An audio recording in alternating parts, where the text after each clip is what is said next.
এবছরে গেটটা একটু অন্যরকম টাইপের করা হয়েছে। ইতিমধ্যে সাধারণ বা ইউটিউবার সবার জন্য কিন্তু ব্যারিকেড দেওয়া রয়েছে। এখন কিন্তু ইনস্টলেশন প্রপারলি কমপ্লিট। পুজো মণ্ডপ প্রাঙ্গণের মাঠে চারি সাইডে প্রচুর এরকম ছোট ছোট গাছ লাগানো হয়েছে এবং পরিচর্যা করা চলছে। মাঠের চারিপাশে প্রচুর দোকানপাট ইনস্টলেশন শুরু হয়ে গেছে। নাগরদোলা চলে এসে সবার আগে দেখতে পাচ্ছেন এখানে, ওখানটায় ব্রেক ডান্সও রয়েছে দেখতে পাচ্ছি। এখানটা দেখতে পাচ্ছি বেশ কিছু শোলাকে রং করে রাখা হয়েছিল। যেটা এগুলো কি শুকাতে দেওয়া হয়েছিল, শুকানো হয়ে গেছে। দেখতে পাচ্ছ যে তোর জোর কাজ চলছে ইতিমধ্যে। এখানে দেখতে পাচ্ছি এদের ওয়ার্কশপে প্রচুর কাঠের কাঠামো যে স্ট্রাকচার সেগুলো কিন্তু তৈরি করে এক সাইডে রাখা রয়েছে। এখানটায় প্রচুর শোলা যেগুলোকে রং করে শুকিয়ে রাখা হয়েছে। তাই হচ্ছে পুজো মণ্ডপের একদম ভেতরের স্ট্রাকচার। প্রথমে এই জায়গাটা করে আসছে গম্বুজাকৃতি সেই ঝাড়বাতির জায়গাটা। এই কলিযুগে এই অবতার, এই অবতারটির নাম কি? যেমনটা করে বলেছিলাম যে কল্যাণী ITI মোড়ের প্রস্তুতি, বালি মাটি ফেলে কিন্তু রাস্তা তৈরি করা হয়েছে। এর উপরে হবে এই যে এইরকম টাইপের সোলিং করা হবে। বেশ কিছু সিমেন্টের যে চাইগুলো রয়েছে ছোট ছোট, এই দিক থেকে করে প্রবেশপথ হবে, ওই দিক দিয়ে করে একটা প্রবেশপথ হবে। এগুলো হবে নর্মাল। আর ওই দিকটা করে যেটা হবে সেটা কিন্তু হবে VIP গেট। যেমনটা করে আমি বলেছিলাম যে এবছরে গেটটা একটু অন্যরকম টাইপের করা হয়েছে। প্রত্যেক বছর অনেকটা ঘুরিয়ে ফিরিয়ে নিয়ে আসে, কিন্তু এবার ডাইরেক্টলি মানে ভিড়টা যাতে কম হয় মেবি সেই কারণেই কিন্তু এই যে একবারে দর্শনার্থীদের খুব কম সময়ের মধ্যে যাতে ঢুকতে পারে সেই জন্য কিন্তু এই দিকটা করে গেটটা করেছে। আর একটা গেট এই দিক থেকেও করা হচ্ছে, সেটা বোঝা যাচ্ছে ইতিমধ্যে।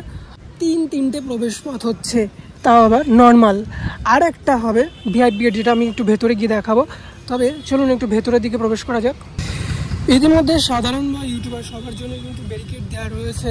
তবুও দেখতে পাচ্ছেন যে সমস্ত ইনস্টাগ্রাম ক্রিয়েটার রয়েছেন তাদেরকে আমি বলবো যে পুজোর দিন সকালবেলায় আসবেন, তবেই কিন্তু খুব সুন্দর করে রিলস বানাতে পারবেন। তা না হলে কিন্তু ওই সন্ধ্যাবেলা আসলে যে সমস্ত ভলেন্টিয়ার্সরা থাকবে তাদের বাসির ফুতেই তাদেরই করে কিন্তু পুজো মণ্ডপ থেকে বেরিয়ে যেতে হবে। আর এই যে এই জায়গাটা করে যেমনটা হয় প্রত্যেক বছর ফোয়ারা বা ওয়াটারফল, সেটা কিন্তু তৈরি হয়ে গেছে ইতিমধ্যে, প্রপারলি কমপ্লিট। আর এই যে রাস্তাটা বেশ সুন্দরভাবে সোলিং করা কমপ্লিট হয়ে গেছে সিমেন্টের ইট দিয়ে। আর এই সেই পুজো মণ্ডপ। আর কয়েকটা দিনের অপেক্ষা, তারপর মহালয়ের দিন পুজো মণ্ডপে উদ্বোধন হচ্ছে, আর তারপরে কিন্তু প্রবেশ করতে পারবেন। এই সেই VIP গেট, এই দিক দিয়েই মানুষ একে একে প্রবেশ করবে পুজো মণ্ডপের মধ্যে। ফাইবারের স্ট্রাকচারগুলোকে আমরা দেখিয়েছিলাম এতদিন ধরে, খুব নিখুঁতভাবে কাজ করছিলেন। সেই কাজগুলোকে এখন কিন্তু ইনস্টলেশন প্রপারলি কমপ্লিট। এই যে রং করে ফিনিশিং টাচও কমপ্লিট। আর বাইরেটা ঠিক এরকম লাগে যেমনটা বলেছিলাম যে প্রণামী পরপর ধাপে ধাপে স্ট্রাকচারে উঠে গেছে পুজো মণ্ডপে। সবুজে সবুজ প্রত্যেকটা জায়গায়। দেখুন পুজো মণ্ডপ প্রাঙ্গণের মাঠে চারি সাইডে প্রচুর এরকম ছোট ছোট গাছ লাগানো হয়েছে এবং পরিচর্যা করা চলছে। বেশ সুন্দরভাবে সাজিয়ে তোলা হয়েছে পুজো মণ্ডপ প্রাঙ্গণটি। বন্ধুরা, আমি আপনাদেরকে একটা জিনিস দেখাই। এক সপ্তাহ এখনও মহালয়ের, আর সেই মহালয়ের দিন থেকে কিন্তু কলকাতার পুজো শুরু। ইতিমধ্যে দেখতে পাচ্ছি মাঠের চারিপাশে প্রচুর দোকানপাট ইনস্টলেশন শুরু হয়ে গেছে। দেখতে পাচ্ছেন ওই দিকটা করে নাগরদোলা রয়েছে, এখানটায় ফাস্টফুডের স্টলগুলো বসে গেছে। এদিকে মেলার বিভিন্ন মণিহারি দোকানগুলোকে দেখতে পাচ্ছেন ইতিমধ্যেই মেলা মাঠের প্রাঙ্গণে দোকানপাট চারিদিকে বসানো হয়ে গেছে। আরও ওই দিকটা করে আমি কিছু দোকানপাট দেখাই আপনাদের। দেখুন এই দিকটা করে প্রচুর দোকানপাট কিন্তু ইতিমধ্যেই মেলা প্রাঙ্গণ মাঠে বসে গেছে। বিশেষ করে নাগরদোলা না হলে মেলাটাই কেমন শূন্য শূন্য লাগে, তো সেখানে নাগরদোলা চলে এসে সবার আগে দেখতে পাচ্ছেন এখানে। আর ওখানটাই ব্রেক ডান্সও রয়েছে দেখতে পাচ্ছি। ব্রেক ডান্সের জিনিসগুলো ওখানে সাজানো রয়েছে। ইভেন ছোট ছোট নাগরদোলাগুলোকেও এখানে রাখা রয়েছে দেখতে পাচ্ছেন। বন্ধুরা দেখতে পাচ্ছেন যে চারি সাইডে এই যে লাইট লাগিয়ে রেখেছেন। আর এই জায়গাটা করে হবে স্টেজ। এখানটায় কিন্তু উদ্বোধনের দিন বিশিষ্ট ব্যক্তিরা আসবেন, যাদেরকে দিয়ে উদ্বোধন করা হবে। এখানে মঞ্চটা হবে। আর এই যে কালো পর্দাটা দেওয়া রয়েছে, এর ভেতরে কিন্তু প্রবেশ নিষেধ। এখন মহালয়ের দিন উদ্বোধন হবে, আর তারপরেই কিন্তু প্রত্যেকে দেখতে পারবেন।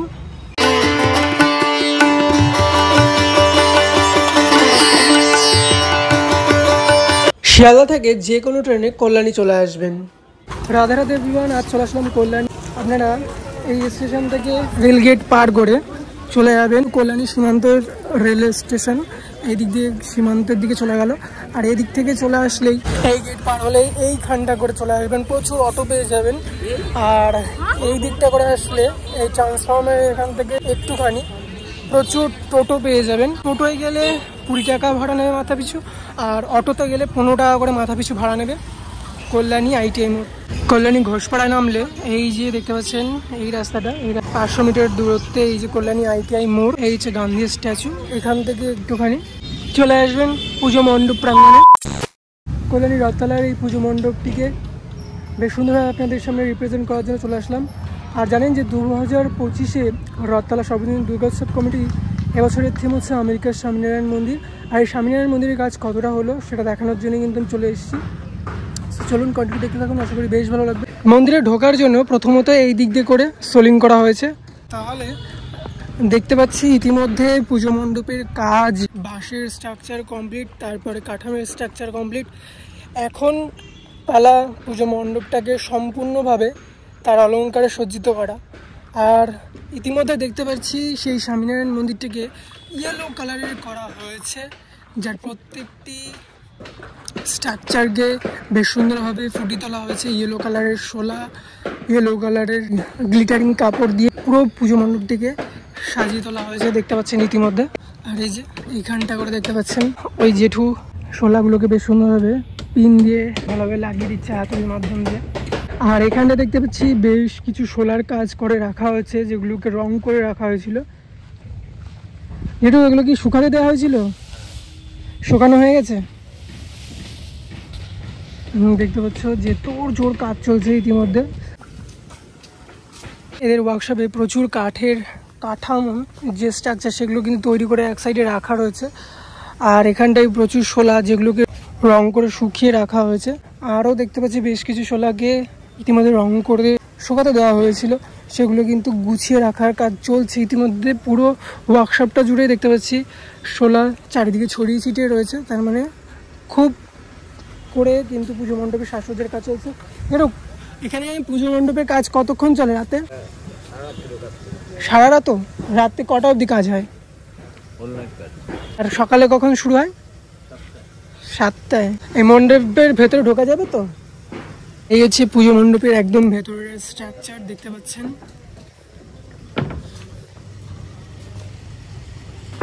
ভেতরের সম্পূর্ণটা ইয়েলো কালারের করা হয়েছে স্বামীনারায়ণ মন্দিরে, যেমনটা ইতিমধ্যে আমরা দেখতে পেরেছি যে শ্রীভূমির স্বামীনারায়ণ মন্দিরটিকে হোয়াইট কালার দিয়ে সম্পূর্ণ সাজানো হয়েছে। আর এখানে তার ডিফারেন্সে রয়েছে প্রপারলি ইয়েলো কালার। এর হাইটটাও কিন্তু 180 ফুট। দিক দিয়ে সিঁড়ি ভেঙে এখান দিয়ে এলে তারপরে ঠিক পুজো মণ্ডপে এইভাবে ঢুকে যাচ্ছি আমরা। আর ঢুকলেই প্রথমে এই জায়গাটা করে আসছে গম্বুজাকৃতি সেই ঝাড়বাতির জায়গাটা, তারপরে থাকছে এই জায়গাটা করে যেমনটা থাকে প্রত্যেকবার প্রতিমা থাকে এই জায়গাটা। আর ভিড় এড়াতেই দুটো এখানে এক্সিট গেট রাখা হয়েছে। আর দেখতে পাচ্ছেন চারিদিকে শোলা ছড়িয়ে ছিটে রয়েছে, এগুলো ইনস্টলেশনের কাজ চলছে ইতিমধ্যে। তোমরা কি বলতে পারবে যে এই কলিযুগে এই অবতারটির নাম কি? কেউ কি বলতে পারবে? কমেন্টে অবশ্যই জানাও। আর যদি না বলতে পারো তাহলে আমি বলে দেবো। এখানে প্রচুর চোড়ার যে স্ট্রাকচারগুলো রয়েছে, যে মেন চোড়ায় যে ফাইবারের স্ট্রাকচারগুলো যাবে সেই স্ট্রাকচারগুলোকে এখানে কিন্তু এই যে ইয়েলো কালার করে রাখা হয়েছে কিছু। আরও প্রপারলি গোল্ডেন কালার হবে। অ্যাকচুয়ালি এই মন্দিরটা প্রপারলি হচ্ছে কিন্তু গোল্ডেন কালারের ওপরে, ইয়েলো কালার বলা চলে না, গোল্ডেন কালারই হচ্ছে সম্পূর্ণটা। আর দেখালাম আমি এই হচ্ছে এদের পুজো মণ্ডপের কাজ ইতিমধ্যে এতটাই কমপ্লিট হয়েছে। দিকটা করে একটা স্ট্রাকচার দেখতে পাচ্ছি যেটার হাইট 80 ফুট, তাই না? এটার হাইট কতটা হবে? একটু 80 ফুট। এই 80 ফুটের এই স্ট্রাকচারটা কিন্তু মন্দিরের একদম সাইডে যাবে, এই যে চোড়ার এই যে জায়গাটায় যাবে এই স্ট্রাকচারটা। আর দেখতে পাচ্ছেন যে এর উচ্চতাটা 180 ফুট। বেশ ধামাকা হতে চলেছে পুজোর দিনগুলো, বুঝতেই পারছি।